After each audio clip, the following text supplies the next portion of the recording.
اعوذ باللہ من الشیطان الرجیم بسم اللہ الرحمن الرحیم وبہ نستعین انہ خیر ناصر و معین والصلاۃ والسلام علی رسولہ الکریم واہل بیتہ الطیبین الطاہرین المعصومین واللعنۃ الدائمۃ علی اعدائہم من یوم العداوۃ الی یوم الدین اما بعد فقد قال اللہ تبارک و تعالی فی کتابہ الحکیم بسم اللہ الرحمن الرحیم وَنُرِيدُ أَن نَّمُنَّ عَلَى الَّذِينَ اسْتُضْعِفُوا فِي الْأَرْضِ وَنَجْعَلَهُمْ أَئِمَّةً وَنَجْعَلَهُمُ الْوَارِثِينَ۔ پروگرام مذاکرہ کے ساتھ محمد اصغر یزدانی آپ کی خدمت میں حاضر ہے اور بعض ٹیکنیکل وجوہات کی بنیاد پہ کچھ دیر پروگرام لیٹ ہوا، اس پہ معذرت خواہ ہے۔ آج کا یہ پروگرام نیمہ شعبان کے بعد آیا اور چونکہ سرکار امام زمانہ اجل اللہ فرجہ الشریف کے متعلق ہم گفتگو نہ کر سکے، لہٰذا آج کا یہ پروگرام مخصوص کیا جا رہا ہے سرکار حضرت امام زمانہ اجل اللہ فرجہ الشریف کے نام۔ اس میں کوئی شک نہیں کہ خلافت الہیہ کے حقیقی وارث پیغمبر گرامی صلی اللہ علیہ وآلہ وسلم کے اس فرمان کے تحت کہ جو آپ نے حضرت جابر بن عبداللہ انصاری کو بیان فرمایا تھا، حضرت علی سے لے کے سرکار حضرت امام مہدی آخر الزماں تک ہے۔ حقیقی وارث چونکہ یہ ہیں، لہٰذا وہ کہ جو اقتدار پہ قابض ہوتے رہے، حکومتیں جن کی ہوتی رہیں، وہ اپنے طور پہ اس بات کو سمجھتے تھے کہ اصلی وارث کون ہے۔ بنی امیہ ظلم و زیادتی اسی لیے کرتے رہے اور جتنی بھی سختیاں اور شدت کی گئی اس کی بنیادی وجہ یہ تھی کہ وہ جانتے تھے کہ کائنات کا ذہن حقیقی وارثوں کی طرف کسی وقت بھی متوجہ ہو سکتا ہے۔ لہٰذا انہوں نے کوشش کی کہ جہاں آل محمد کے ماننے والوں پہ سختیاں کی جاتی ہیں، وہاں ان حقیقی وارثان خلافت پہ بھی سختیاں کی جاتی رہی۔ بنی امیہ کا ظلم اور بنی امیہ کی زیادتیوں سے جب لوگ تنگ آ کے ان کے مخالف ہوئے اور ان کے خلاف ایک محاذ بنا، تو اس محاذ کی جو شعار تھا وہ آل محمد کی محبت تھی، آل محمد کے ساتھ عقیدت و پیار، ان کی سختیاں، ان پہ شدت جو ہوئی اس کی وجہ سے لوگوں کے دل کھچ کے چلے آئے اور بنی امیہ کے مخالف ہو گئے اور آل محمد کے حامی لوگ کھل کے ہوئے۔ بنی امیہ کا اقتدار ختم ہوا تو پھر بھی جو اصلی وارث خلافت الہیہ تھے ان تک حکومت نہیں پہنچی، بلکہ بنی عباس اس پہ قابض ہو گئے۔ بنی عباس نے اپنے آپ کو لوگوں کے سامنے ہاشمی ہونے کا اعلان کیا اور اپنے آپ کو پیغمبر گرامی کے قریبی اعزاء، اب پیغمبر گرامی کے اہل بیت میں سے اپنے آپ کو شمار کر کے حکومت جو ہے اس پہ قبضہ کیا۔ وہ بھی جانتے تھے کہ اصلی وارث کون ہے، لہٰذا ان اصلی وارثوں پہ بنی عباس نے بھی بنی امیہ سے کوئی کم ظلم نہیں کیے۔ حقیقی وارثان دین اور حکومت جو ہیں وہ ہمیشہ سختیوں میں رہے، پریشانیوں میں رہے، جیلوں میں رہے، تحت نظر رہے، قید و بند کی صحبتیں جو ہیں وہ برداشت کرتے رہے، اور اس سختی کے دور میں بھی دین کا تحفظ اور دین کی اشاعت انہوں نے اپنے ذمے لی۔ سختیاں اس حد تک تھیں کہ سرکار حضرت امام علی نقی، امام حسن عسکری اور سرکار حضرت امام زمانہ اجل اللہ فرجہ الشریف کے ساتھی صحابی اور خاص طور پہ آپ کے نائب اول جناب عثمان بن سعید عمری، جن کو پہلے نائب قرار دیا جاتا ہے، ان کو اصطلاح عمومی میں سمان کا نام دیا جاتا تھا، یعنی لوگ جو ان کو پہچانتے تھے وہ سمان کے نام سے پہچانتے تھے۔ سمان عربی زبان میں اس کو کہتے ہیں کہ جو گھی فروش ہوتا ہے۔ اتنی بڑی شخصیت کے جو 3 معصوموں کا صحابی اور پہلا نائب خاص ہو، وہ اشاعت دین کے لیے ایک ایسا پیشہ اختیار کرتا ہے کہ جس پیشے کے ذریعے سے وہ گلی کوچے اور بازار میں جائے تو اس پہ کوئی پابندی نہ ہو۔ گھی فروش ہے، گھی کے لیے ہر دروازے پہ جاتا ہے اور ہدف اور مقصد بنیادی طور پہ یہ ہے کہ جا کے سرکار امام زمانہ اجل اللہ فرجہ الشریف اور ائمہ کا پیغام جو ہے وہ ہر دروازے پہ کہ جو محبان اہل بیت ہیں ان تک پہنچایا جائے۔ ایسی سختیوں میں اور ایسی شدتوں میں چونکہ ہر معصوم کو جو ہے وہ بعض کو تو اعلاناً خاص طور پہ حضرت سرکار سید الشہداء امام حسین علیہ السلام جو ہیں ان کو تو تلوار کے ذریعے سے اور مطلب ایک جنگ کے ذریعے سے شہید کیا گیا، اور باقی ائمہ کو بعد والے جو باقی ائمہ ہیں ان کو زہر کے ذریعے سے شہید کیا گیا۔ چونکہ معصومین پہ سختیاں تھیں ان کو شہید کر دیا جاتا تھا، اور اللہ نے اس نظام کو تا قیام قیامت قائم رکھنا تھا، لہٰذا آخری حجت کا دفاع کرنے کے لیے ان کی حفاظت کے لیے غیبت اختیار ہوئی۔ اللہ رب العزت نے اس آخری حجت کو غیبت عطا کر دی۔ البتہ یہ انشاءاللہ قبلہ اس کو وضاحت سے بیان فرمائیں گے کہ غیبت کی بھی بنیادی طور پہ دو قسمیں ہیں، ایک غیبت کبریٰ ہے، ایک غیبت صغریٰ ہے۔ ایک تو امام زمانہ اجل اللہ فرجہ الشریف کی غیبت اس لیے تھی کہ آپ کا دفاع کرنا مقصود تھا، آپ کی حفاظت کرنا مقصود تھی۔ ایک وجہ جو علماء بیان کرتے ہیں وہ یہ ہے کہ غیبت امام کے ماننے والوں کے لیے ایک آزمائش ہے، ایک امتحان ہے، اس لیے کہ جب امام غائب ہوں گے تو پھر بھی کیا لوگ اصلی دین پہ قائم رہیں گے؟ ائمہ نے جو دین بتایا ہے اسی پہ قائم رہیں گے یا کسی حد تک منحرف ہو جائیں گے؟ نتیجہ آج ہم دیکھ رہے ہیں کہ بسا اوقات بعض چیزیں ایسی بھی لوگ شامل کر دیتے ہیں کہ جن کا دین کے ساتھ دور دور کا تعلق نہیں۔ یہ ایک دور آزمائش ہے۔ امام زمانہ کی غیبت جو ہے اس میں ہمیں اپنے دین کی حفاظت کے لیے زیادہ متوجہ رہنا چاہیے۔ سرکار حضرت امام زمانہ کی غیبت کی جو بہت زیادہ وجوہات بیان کی جاتی ہیں ان میں ایک وجہ یہ بھی ہے کہ باقی ائمہ کسی نہ کسی طاغوت اور کسی نہ کسی ظاہری حکمران کی خلافت کے دور میں موجود رہے، اور بعض لوگ اس بات کا دعویٰ بھی کرتے رہے کہ فلاں امام نے ہماری بیعت کر لی ہے۔ سرکار امام زمانہ اجل اللہ فرجہ الشریف کی غیبت کا ایک جو ہے وہ مقصد یہ بھی ہے کہ سرکار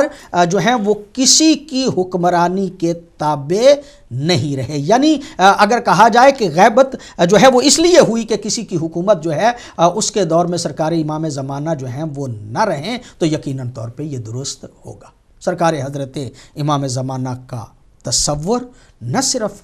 شیعہ مسلمانوں میں ہے بلکہ تمام کے تمام مسلمان اس بات پہ متفق ہیں کہ آخر زمانہ میں ایک راہبر نے آنا ہے کہ جس نے اس کائنات کو عدل و انصاف سے اسی طرح سے بھر دینا ہے کہ جس طرح سے یہ ظلم و جور سے بری ہوئی ہوگی۔ اختلاف اس حد تک ہے کہ ہمارے برادران یہ کہتے ہیں کہ انہوں نے پیدا ہونا ہے، اور ہم یہ کہتے ہیں کہ وہ ان کی ولادت باسعادت 15 شعبان کو ہو چکی، اب ان کا ظہور ہونا ہے۔ ہمارے نزدیک ظہور ہونا ہے، اور یہاں پہ ایک بات اور بھی عرض کروں، یہ بھی قابل توجہ ہے، اور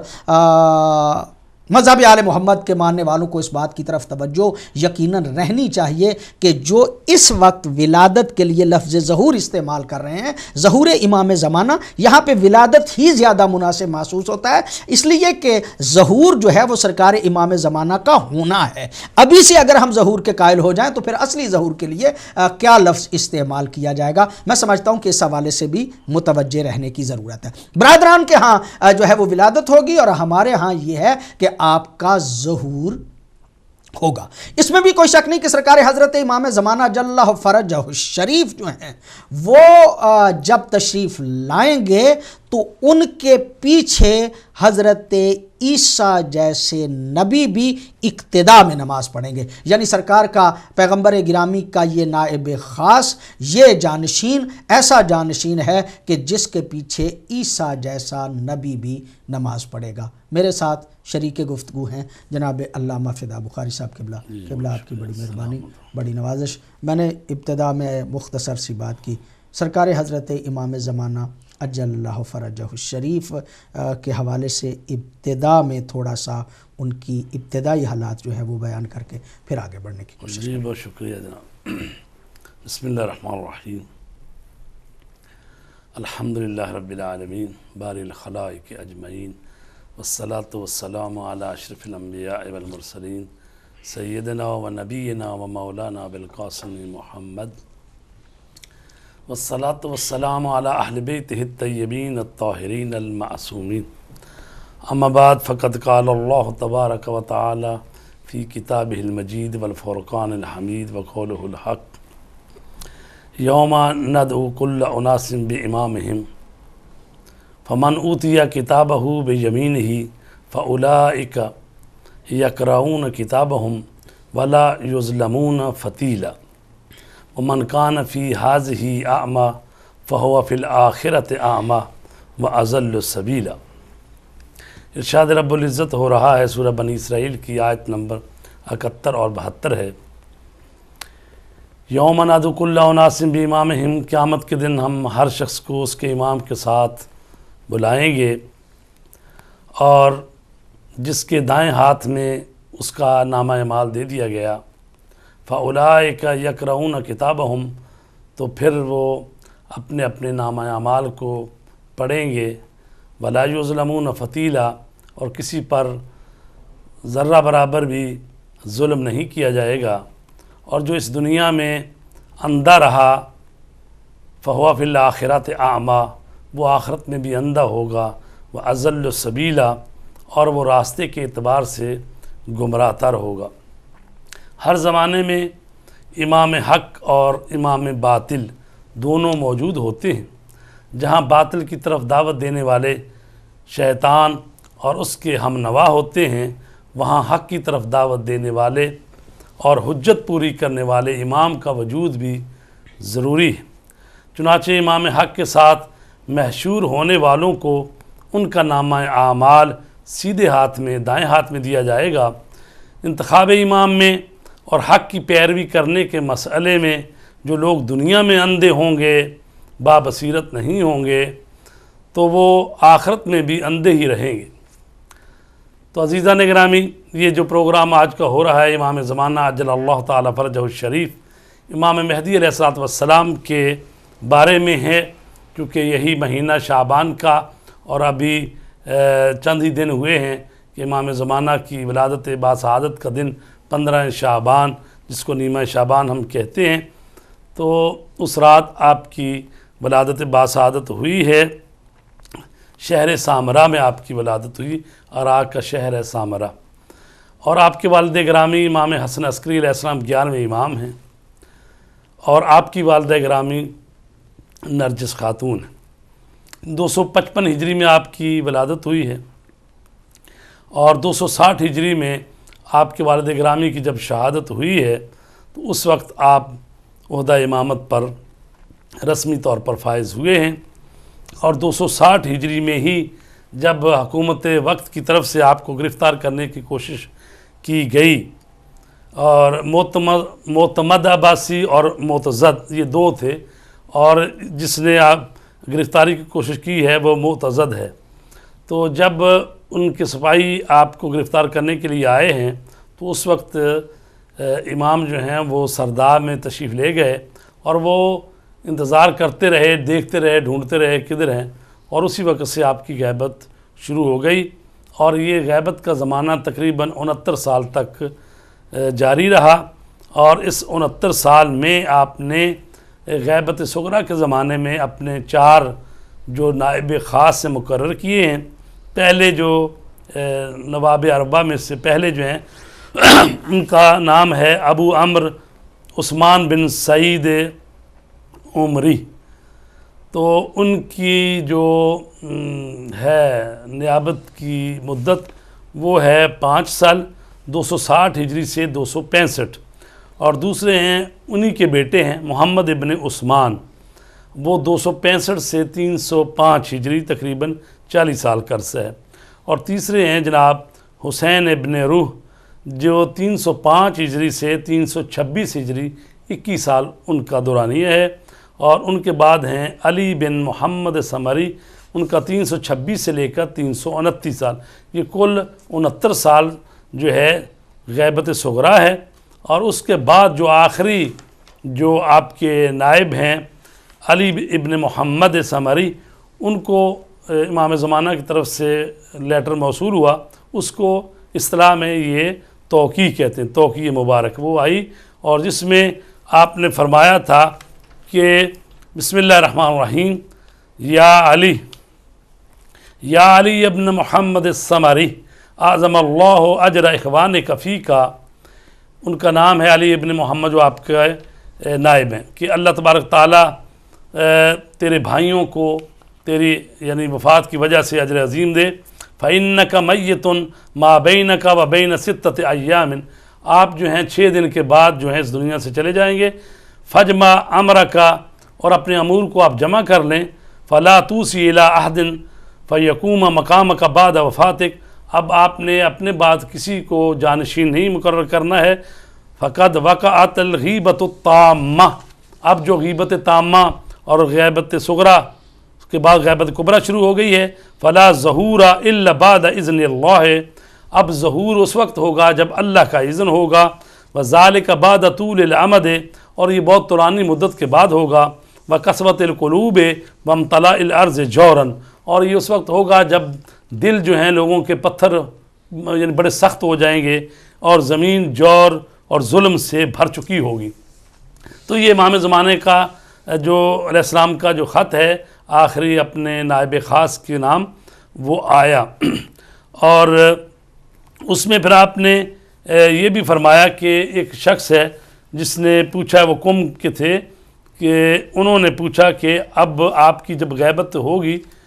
طولانی تو اس میں ہم کیا کریں گے؟ تو آپ نے فرمایا تھا کہ فَأَمَّا الْحَوَادِثُ الْوَاقِعَةُ فَارْجِعُوا إِلَىٰ رُوَاةِ حَدِيثِنَا فَإِنَّهُمْ عَلَيْكُمْ حُجَّتِي وَأَنَا حُجَّةُ اللَّهِ عَلَيْهِمْ، تو آپ نے فرمایا کہ جو بھی تمہیں امور پیش آئیں ان میں ان کی طرف رجوع کرو جو ہماری حدیثوں کی روایت کرنے والے ہیں، وہ تم پر حجت ہیں، ہماری طرف سے تم پر وہ حجت ہیں، اور میں اللہ تبارک تعالیٰ کی طرف سے ان پر حجت۔ قبلہ اصل میں آپ نے جو بات فرمائی، اور عام طور پہ ذہنوں میں یہ بات سوال بھی آتا ہے کہ تقریباً 5 سالہ زندگی میں آپ کی غیبت کبریٰ شروع ہو جاتی ہے، اور پھر 69 سال کی زندگی میں غیبت کبریٰ، اور یہ غیبت صغریٰ جو ہے وہ مطلب شروع ہو جاتی ہے۔ اب یہاں پہ 5 سالہ زندگی میں، اور پھر سرکار حضرت امام حسن عسکری علیہ السلام کی جائیداد بعد میں تقسیم ہوئی جی، اور وہ تقسیم کر کے جو وراثات تھے ان میں سرکار امام زمانہ کا نام جو ہے وہ نہیں آتا۔ امام زمانہ کی غیبت وراثت کا تقسیم ہو جانا، سوال یہ ہے کہ کیا واقعاً امام کو کسی نے دیکھا یا معصوم نے ان کا تعارف کرایا، تاکہ یہ شبہ جو ہے یہ بھی رفع ہو جائے؟ آج بھی یہ شبہ موجود ہے؟ جی، ایسا ہے کہ چونکہ امام زمانہ اجل اللہ تعالیٰ فرج الشریف کے حالات امام حضرت موسیٰ علیہ السلام جیسے ہیں، کہ جس طرح ان کے یعنی جب ان کی والدہ گرامی ان کے حمل سے یعنی وہ حاملہ ہوئی ہیں تو وہ بھی پنہا رہا، اور اسی طرح امام زمانہ کا بھی سلسلہ یہی رہا۔ اس لیے جب حضرت حکیمہ خاتون جو ہیں ان سے آپ نے فرمایا امام حسن عسکری نے کہ اے پھوپھی اماں آج یہاں پر ٹھہر جائیں رات کو، یعنی میرے جانشین اور وقت کے امام کی آمد کی رات ہے۔ تو انہوں نے کہا کہ بیٹا میں تو نرجس خاتون میں کوئی آثار نہیں دیکھ رہی، تو آپ نے فرمایا یہ ہوگا، ایسے ہی ہوگا۔ تو انہوں نے بھی کہا کہ ہم نے دیکھا کہ رات کو نماز شب وہ بھی پڑھ رہی ہیں، بی بی بھی پڑھ رہی ہیں، تو ابھی تک وہ آثار نہیں تھی۔ تو میرے دل میں ایک آئی خلش سی کہ بھی پتہ نہیں ہوگا بھی ایسے نہیں. تو ایسے میں امام حسن عسکری جو کہ دوسرے کمرے میں عبادت خدا مصروف تھی کہا کہ پھپھی میں شک نہیں کرنا، بس وہ آیا ہی چاہتے ہیں. ٹھیک ہے جی. اسی کے تھوڑی دیر بعد جو ہے وہ کہتی ہیں کہ ایک ایسا حجاب ہو گیا میرے اور درمیان نرجس کے، اور اس میں پھر امام زمانہ جو ہیں ان کی ولادت ہوئی اور یہ آواز گونج رہی تھی کہ جاء الحق وزہق الباطل ان الباطل کان زہوقا. اور اس کے بعد بھی روایتوں میں ہے کہ آپ کو پھر ولادت کے کچھ عرصے بعد ملائکہ لے گئے اور پھر وہ واپس آئے. تو یہ ایسا نہیں تھا کہ عام لوگوں کو اس کی خبر نہیں تھی، بلکہ جو خاص آپ کے امام حسن عسکری کے جو اصحاب تھے ان کو خبر تھی. تو روایت میں ہے کہ امام حسن عسکری کے وکیل اور نمائندے جو قوم کی سرزمین کے لیے مقرر کیے گئے تھے، جن کا نام ہے احمد بن اسحاق اشعری قمی، وہ کہتے ہیں کہ امام حسن عسکری علیہ السلام کی خدمت میں تھا. میں نے ان کے جانشین کے متعلق سوال کیا تو آپ نے فرمایا اے احمد بن اسحاق، اللہ نے جب سے زمین پر حضرت آدم کو بھیجا زمین کو حجت خدا سے خالی نہیں رکھا، اور قیامت تک زمین حجت خدا کے بغیر نہیں رہ سکتی. لولا الحجہ لساخت الارض باہلہا. جی، یعنی اگر زمین پر حجت خدا نہ ہو تو زمین اپنے اہل کے ساتھ تباہ و برباد ہو جائے. امام حسن علیہ السلام جلدی سے اٹھے اور ایک کمرے میں گئے اور باہر آئے. اب جو میں نے دیکھا تو 3 سال کا ایک نہایت حسین و جمیل 14ویں کے چاند کی طرح درخشاں چہرے والے بچے کو اٹھائے ہوئے تھے، اور آپ نے فرمایا یا احمد ابن اسحاق لولا کرامتک علی اللہ عز وجل ولا حججہ ما عرضت علیک ابنی ھذا انہ سمی رسول اللہ صلی اللہ علیہ وآلہ وسلم و کنیتہ الذی یملأ الارض. یعنی فرمایا کہ یہ ہے وہ بچہ کہ جس کا رسول پاک کے نام پر نام ہے، اس کی کنیت جو ہے رسول پاک پر ہے، اور یہی ہے جو کہ الذی یملأ الارض قسطا وعدلا کما ملئت جورا وظلما. یہی ہے جو زمین کو عدل و انصاف سے بھر دے گا جبکہ وہ ظلم و جور سے بھری ہوئی ہوگی. اے احمد، اگر اللہ کی بارگاہ میں اور ائمہ اطہار حجج خدا کے نزدیک آپ صاحب عزت نہ ہوتے تو میں اپنے اس بیٹے کا تمہیں دیدار نہ کرواتا. یہ بیٹا رسول گرامی کا ہم نام اور ہم کنیت ہے. تو احمد کہتے ہیں میں نے کہا مزید نشانی جو میرے دل کو مزید مطمئن کر دے. تو جب یہ بات ہوئی تو ایسے میں وہی جو امام حسن نے اپنے فرزند کو اٹھایا ہوا جو 3 سال کے تھے اس وقت، تو انہوں نے فصیح عربی زبان میں فرمایا انا بقیت اللہ فی ارضہ، میں ہوں اللہ کا ذخیرہ اس کی زمین پر، والمنتقم من اعدائہ، اور میں ہوں اللہ کے دشمنوں سے انتقام لینے والا. فلا تطلب اثرا بعد عین. اب اس کے بعد مزید کوئی بات جب تم نے مجھے دیکھ لیا ہے تو مزید کوئی دلیل اور اس کے یا علاوہ بھی پھر معصومین مطلب 40 لوگوں کا ایک وفد بھی تھا، اس کو بھی یہ احمد کی روایت کے علاوہ جیسا آپ فرما رہے کہ یعنی 40 کے قریب جو تھے آپ کے خاص اصحاب اور شاگرد، ان کی محفل میں بھی آپ نے ان کو زیارت بلا کے صرف اسی لیے زیارت کرائی کہ دیکھ لو یہ میرا وسیع ہے، یہ آخری خلیفۃ اللہ ہے، یہ حجت خدا ہے. اور رسول پاک نے جو فرمایا کہ میرے بعد 12 امام ہوں گے، پہلے علی اور آخری امام مہدی، یہ آخری امام ہیں. تو اس میں آپ نے فرمایا جو 40 علماء اور وکلاء کو آپ نے جمع کیا، فرمایا ھذا امامکم من بعدی، یہ ہے تمہارے امام میرے بعد، وخلیفتی علیکم،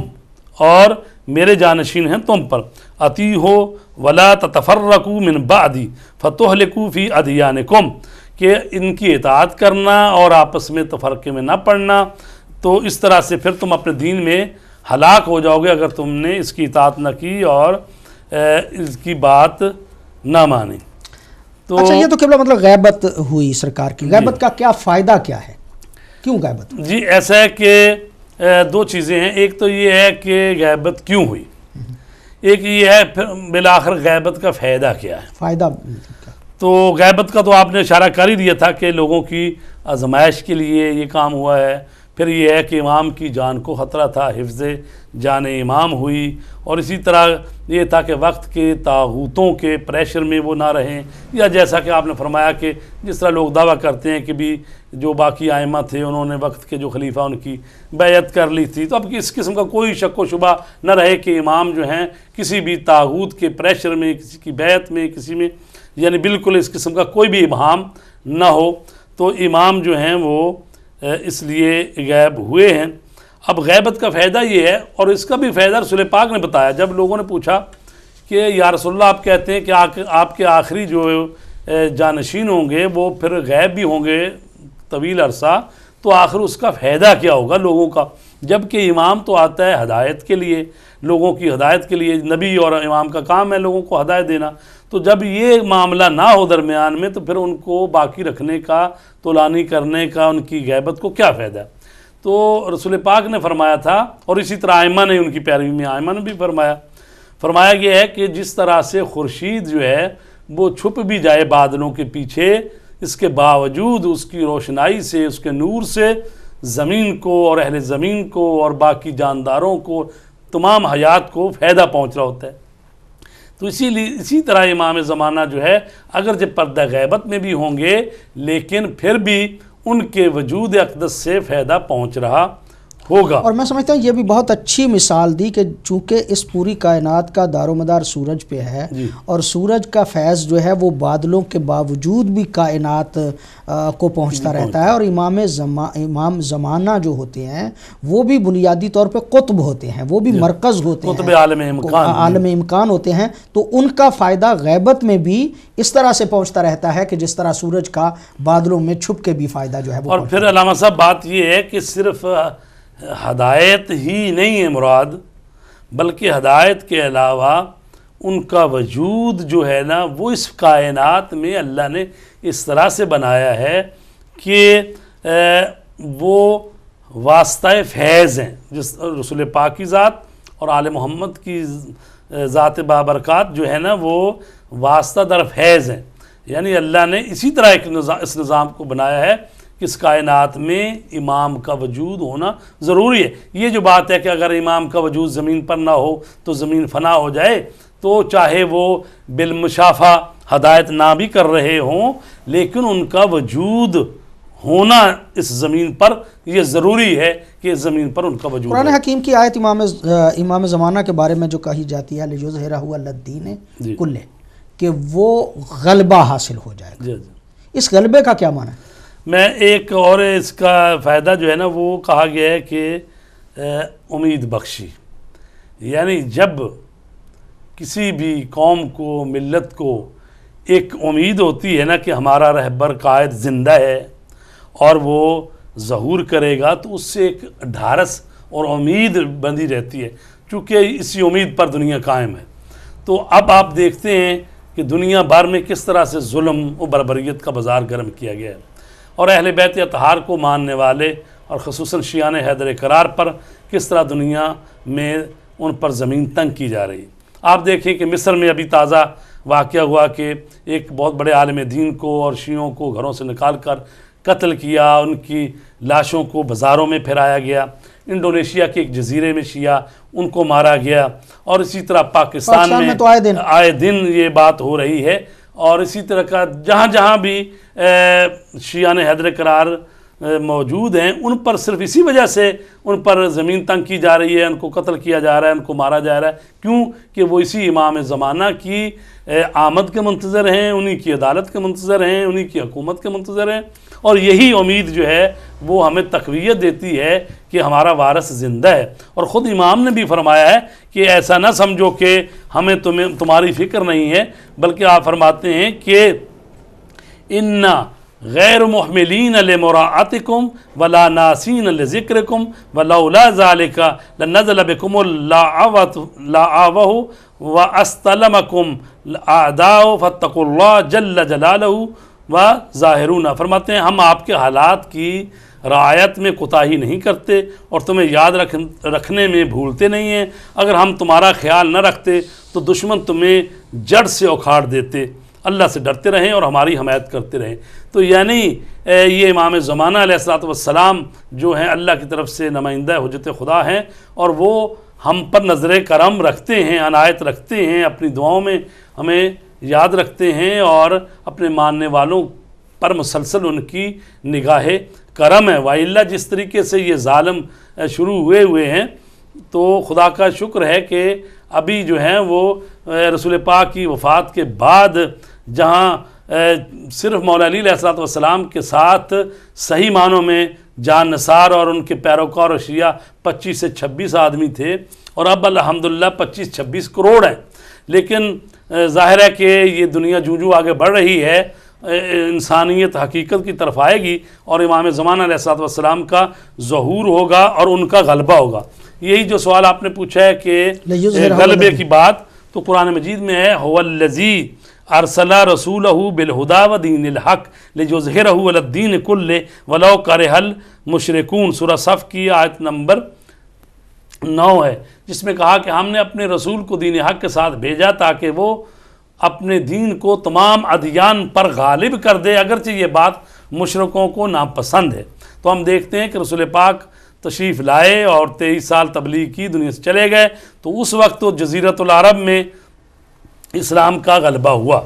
اور اس کے بعد اسی طرح اسلام آگے بڑھتا رہا، لیکن ابھی بھی جو ہے پوری دنیا میں غلبہ دین کا نہیں ہوا۔ تو امام مہدی علیہ السلام آئیں گے تو تب جا کے غلبہ مکمل ہوگا۔ اب یہاں پر غلبے سے کیا مراد ہے؟ بعض کہتے ہیں جی غلبے سے مراد ہے یعنی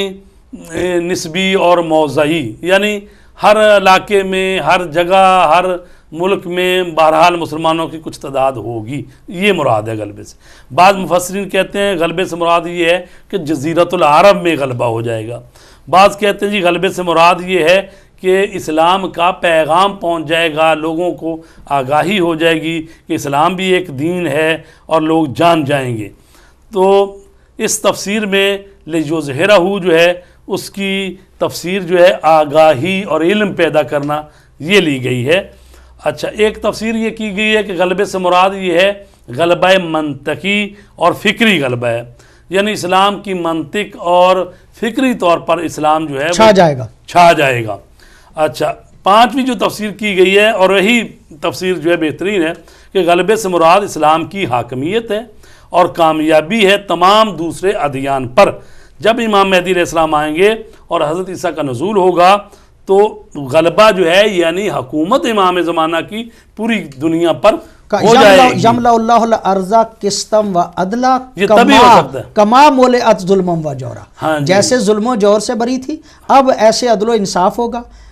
ظلم و جور کے دور میں عدل و انصاف بھی موجود ہوگا، لیکن جب عدل و انصاف کی حکومت ہوگی تو ظلم و جور بھی کسی حد تک تو موجود ہوگا، لیکن غلبہ جو ہے وہ سرکار کی حکومت کا ہوگا۔ ایک بریک کے لیے کہا جا رہا ہے، حاضر ہوتے ہیں ایک چھوٹے سے وقفے کے بعد۔